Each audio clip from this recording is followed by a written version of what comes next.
Okay, this is question 1A from the January 22 mock. So the question was, using examples, explain how both internal and external economies of scale are able to reduce a firm's unit costs. If you look at the mark scheme, it's kind of the main way in which you're likely to fail to get 10 out of 10 is by ignoring AO3. So if you look at the AO3 section, which is analysis, there are 4 marks for that, and it's a clear explanation of how both internal and external economies of scale are actually going to reduce unit costs. So why will costs be lower? So if you look at your answer, is it the case that you have kind of said, here's an economy of scale, here's an example? Have you then gone on to say, and therefore this is how it's going to reduce costs? Because if you didn't, you're not analysing, and therefore your mark's going to be limited. In terms of the question itself, it's probably it's relatively straightforward. Yeah, I mean the key point is, as we know, that internal are all about an increase in the capacity of the business itself. So it's not just an increase in output. It's an increase in capacity and the use of that capacity. So it's an increase in all factors of production. That's the sense of scale, that the organisation's capacity, its potential output is greater.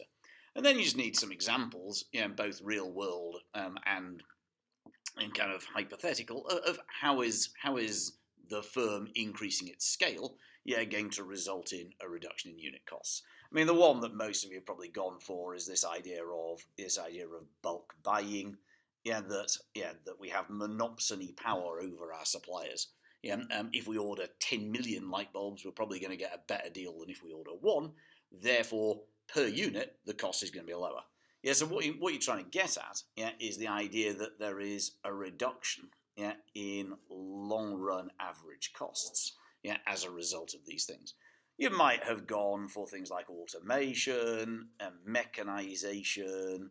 There are kind of financial economies where big businesses have more assets and therefore can get lower interest rates from banks and so on.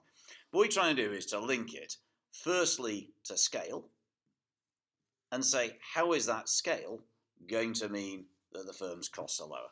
And some of you might have decided to draw a diagram. It's not essential, but it can it can help with those analysis marks, where you're saying that that a change in scale is a movement from one short-run average cost curve to the next, and as a result, your long-run average cost curve slopes downwards when we have internal economies of scale.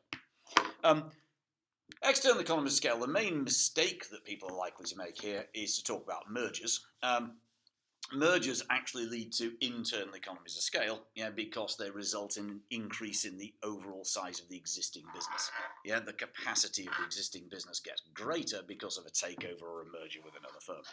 So what external are all about, is it's all about how growth of the industry as a whole, so an increase in the number of firms or the overall output of the industry, affects all existing firms within it.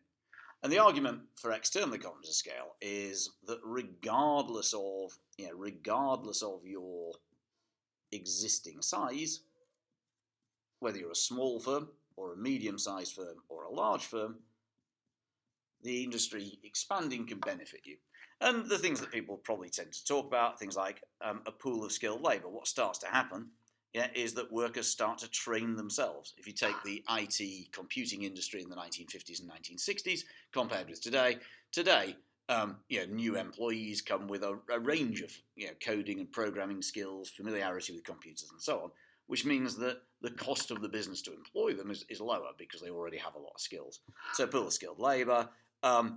Those of you who were taught by me, we talked about kind of Motorsport Valley or Silicon Fen, where you get specialist suppliers. Because the industry is so big, what you'll get specialist suppliers who will produce components, like in the car industry. You get specialists who will produce kind of brake pads and steering wheels and so on, so you don't have to make them yourselves. They benefit from their own internal economies of scale, and therefore they can supply these things for you at a lower cost. So it's not a difficult question. The key is to make sure that you're talking about scale, make sure you've got some examples, and make sure you explain really clearly why costs are reduced.